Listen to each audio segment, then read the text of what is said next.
Anne-Sophie est en place. Anne-Sophie, on rappelle justement la start list de l'équipe de France. Et il faudra attendre un peu, oui, pour voir Martin Fourcade, mais Saoud, puisqu'il partira en deuxième relayeur. Le premier, il s'agit d'Emilien Jacquelin. Et puis on aura ensuite Simon Détieux et Quentin Fillon-Maillet pour terminer.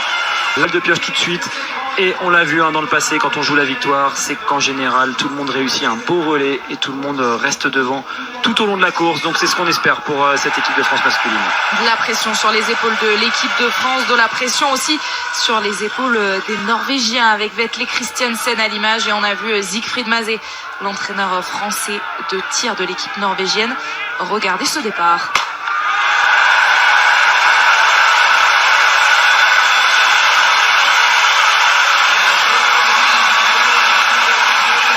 Alors il faut pas rêver quand ils sont allés chercher leur victoire en relais ou quand ils sont allés chercher cette médaille d'or, c'était des conditions particulières, beaucoup de vent. Là normalement on est sur quelque chose de plus stable, mais attention, on se rend compte que ça tire quand même pas très bien. Les Suédois pour l'instant sont quand même bien passés à côté de leur championnat du monde. Donc normalement on y croit moins, mais malgré tout il va falloir les surveiller comme les Ukrainiens et les Autrichiens. C'est ces trois équipes qui peuvent être dangereuses si l'une des grosses nations se rate. Et comme Lisa Vito dit tout à l'heure, Lucas Hofer va pouvoir s'installer plus rapidement par rapport à son numéro de dossard. La première balle sera sans doute à mettre à son compte. Petite information sur les Russes, on voit que Garanitchev, qui lui aussi a subi la perquisition de ce matin, arrive seulement sur le tapis.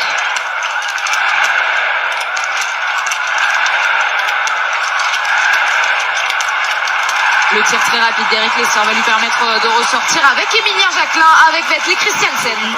Ils sont là, direct au rendez-vous. De toute façon, c'est comme ça pour aller chercher la victoire. Emilien décide de relancer. Lucas Hofer va essayer de rentrer. Ah, c'est bien, Emilien qui dynamite un peu tout. Ils sont donc 4 en tête. Emilien Jacquelin, Eric Lesser, Lucas Hofer et Vetle Christiansen. Le plus rapide, le plus efficace pourrait, qui sait, en cas d'erreur de ses adversaires, pourrait ressortir seul en tête. Mais c'est difficile d'imaginer que les 3 autres vont aller à la faute sur ce tir, tant au vu de leur talent.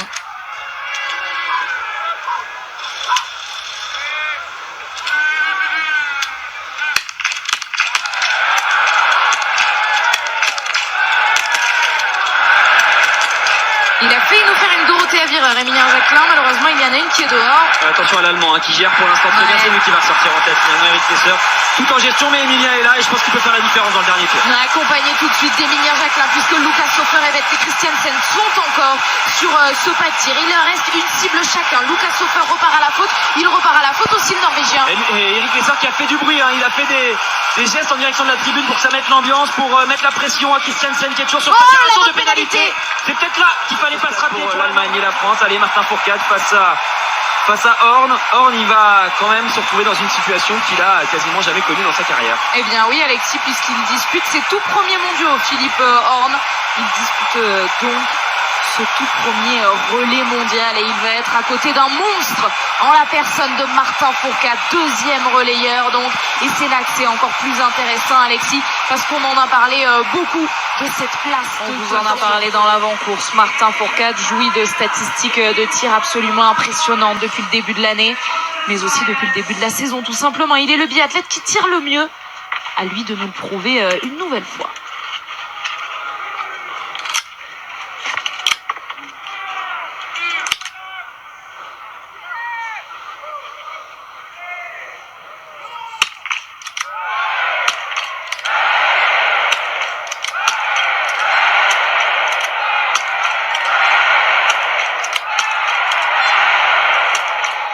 Ils se répondent coup pour coup et aucun avantage sur ce premier tir. Ils vont ressortir ensemble, français et allemands. Par contre, ce qui est bien, c'est qu'ils n'ont fait aucun cadeau aux adversaires qui sont les deux athlètes qui sont devant, Philippe Horn et Martin Fourcade. Ils ont repris du temps sur Jonas Daly qui en avait pourtant repris un tout petit peu sur le début du parcours. Allez, ils arrivent sur le pas de tir, les deux. C'est un tir debout qui est extrêmement important.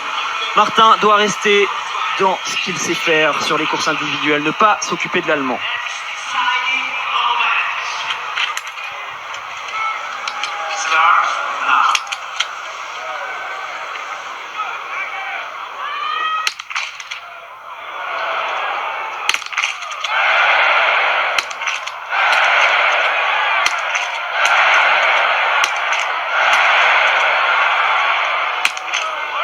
Emilien Emilien Jacquelin l'avait prédit, Martin Fourcade a davantage d'expérience, mais Philippe Horn, grâce à un tir rapide, malgré une erreur, va pouvoir ressortir. Il a été extrêmement malin, Philippe Horn, sur ce tir. Il a voulu mettre la pression à Martin. On sait que Martin est capable de tirer sa première balle extrêmement vite. Et j'ai remarqué dans son installation que Philippe Horn n'était pas là pour regarder Martin, mais bien pour lui mettre la pression. Il a essayé de s'installer extrêmement vite pour tirer avant lui. Écran, ce duo qui est en train d'arriver dans le stade, Philippe Horn et Martin Fourcade. C'est donc Arne Pfeiffer et Simon Détieux qui vont s'élancer respectivement pour l'Allemagne et la France. Toute la tribune vient de se lever pour accueillir ces deux hommes dans le stade. Ça va faire beaucoup de bruit au passage de relais. Espérons qu'il soit beaucoup plus clair et net que lors du précédent entre Emilien Jacquelin et Martin Fourcade. On est donc désormais à la moitié de cette course et la France est toujours en tête, mais elle va devoir se défaire de l'Allemagne. Et ce coup-là, ils se sont bien écartés pour qu'on puisse passer le relais tranquillement. Attention, Philippe Horn n'a pas croisé la route de Simon. Il aurait pu partir de l'autre côté. L'Allemand, décidément, on va se faire peur à chaque fois. Mais oui, statu quo là en tout cas sur le relais précédent entre l'Allemagne et la France. Par contre, ils ont réussi à prendre de l'avance sur tout le monde. Ça, c'est tout bon. Au moins pour jouer le podium. Ils sont bien organisés en tout cas tous les deux là dans ce premier tour, ils le savent, hein. Le but c'est toujours d'accroître les écarts par rapport à ceux qui sont derrière, et ensuite sur le pas de tir on joue vraiment pour essayer de faire la différence, ou alors on attend le dernier tour pour pourquoi pas accélérer sur les skis. Mais là ils ont chacun fait leur part du travail, chacun a pris le relais. Allez, on arrive sur ce premier coucher, les couchers qu'on sait toujours aussi piégeux, il va falloir qu'ils soient attentifs tous les deux.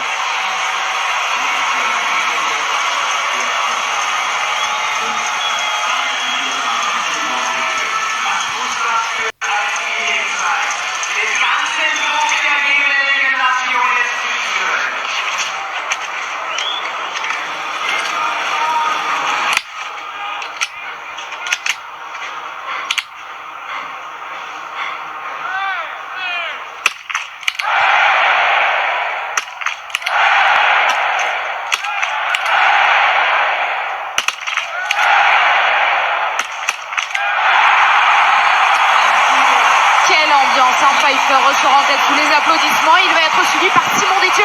C'est bon ça, Alexis, pour Simon et pour sa confiance. Ouais, très assuré. Simon, il le sait, hein, il n'est pas en confiance sur ce pas de tir, donc c'est normal qu'il tire plus doucement que l'Allemand. Il a besoin de se rassurer.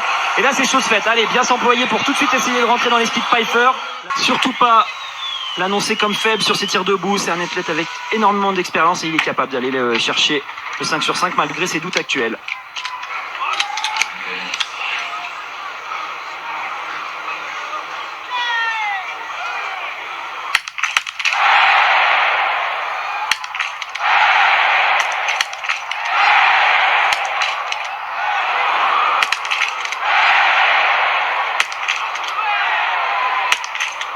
Allez, il en reste une aussi pour Simon Détieux. Pfeiffer n'a pas encore tiré sa dernière balle. Ouais, c'est bien pour Simon qui s'est bien repris. Ils vont donc pouvoir ressortir ensemble, c'est impeccable. Ouais, Pfeiffer qui a eu du mal à mettre sa balle de pioche, ça a permis à Simon de reprendre du temps. Et finalement, ils ressortent ensemble. Alors, on a vu Simon qui était... Quentin ne va pas partir avec Bénédicte Doll. Il va devoir temporiser, gérer son effort différemment. Et c'est l'Allemagne finalement qui va avoir les cartes entre les mains pour aborder ce dernier relais.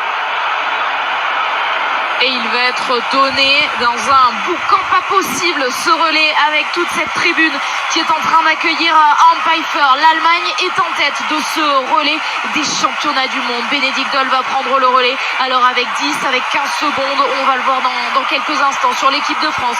Quentin Fillon-Maillet ne s'est pas encore mis en place. Bénédicte Doll est bien là et il va pouvoir s'élancer. Allez, maintenant on va regarder avec inquiétude les minutes qui sont en train de s'égrener. Avec combien de temps Quentin Fillon-Maillet va s'élancer? Eh bien, vous le voyez, moins de 15 secondes, Alexis.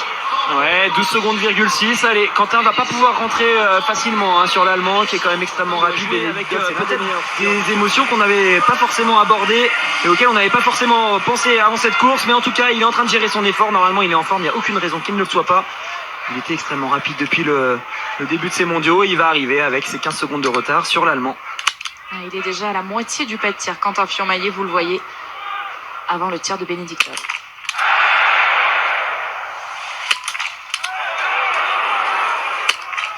Il y a la possibilité pour Quentin, pourquoi pas, de reprendre 5-6 secondes avec cette erreur, même cette double erreur. Quentin pourrait ressortir en tête.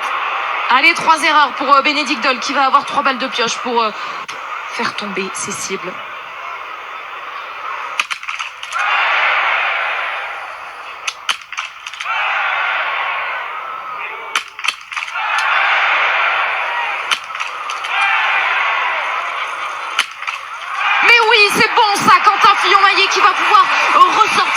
Benedict Doll Qu'est-ce qui est qu'il en fait, Benedict difficulté Doll? sur le tapis. Ouais, je sais pas ce qu'il a fait, Benedict Doll. Là, au lieu de partir, il a ramassé quelque chose sur le tapis.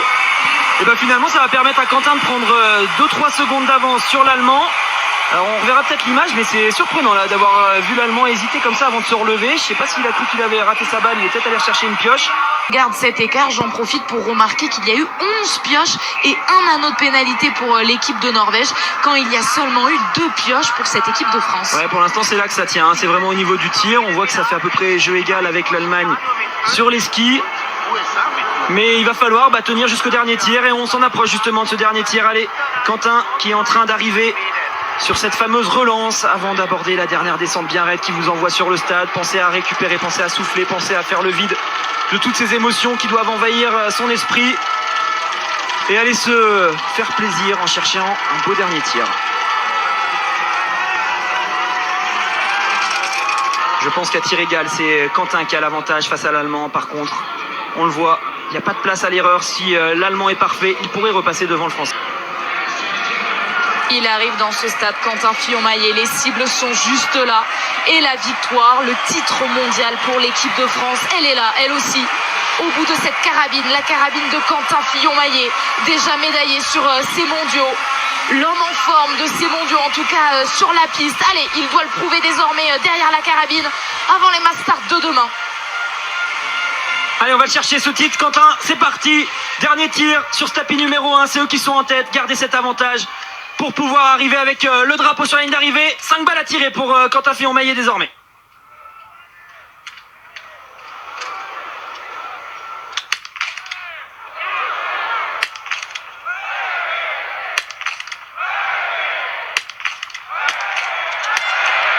Allez, une seule erreur pour Quentin. Benedict Doll a à peine commencé à tirer, lui aussi en plus ça fait une erreur. Allez la mettre tout de suite, Quentin. Oh. Allez, oui, Quentin est en train de trembler, mais on voit c'est la même chose pour l'Allemand. Il y a du temps, le Norvégien n'est pas là pour l'instant, se remobiliser. Il aura fallu cette balle et il va être champion du monde. La France va être championne du monde du relais. Emilia Jacquelin, Martin Fourcade et Simon Descleux vont pouvoir exulter. Quentin Fillon-Maillet a réussi à blanchir cette dernière cible et c'est la panique pour Benedict Doll. Bravo les gars, c'était fabuleux. Bien sûr, on a stressé, mais c'est ça le biathlon, ça fait partie de l'enjeu. Allez, les Allemands, il faut l'assurer. Il y aura ton pénalité. Attention, les Norvégiens peuvent terminer deuxième. Ils essaient relais. Et les plus forts, Alexis, eh bien, ce sont les Français. Quentin Fillon-Maillet qui profite de ce dernier tour. Quentin Fillon-Maillet qui arrive le premier dans ce stade ici à Antholz. La France est championne du monde sur le relais. On va pouvoir la vivre, la revivre, cette course des dizaines, des centaines de fois. Parce que c'est trop bon de voir Quentin Fillon-Maillet arriver en premier dans ce stade. C'est trop bon de voir Emilien Jacquelin, Martin Fourcade, Simon Descleux et Quentin Fillon-Maillet être champion du monde 19 ans après 2001, et bien voici 2020.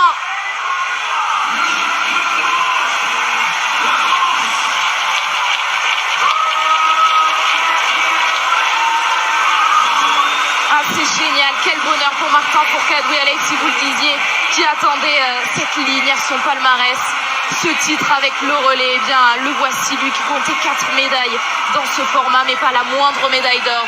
Et bien désormais elle va être autour de son cou.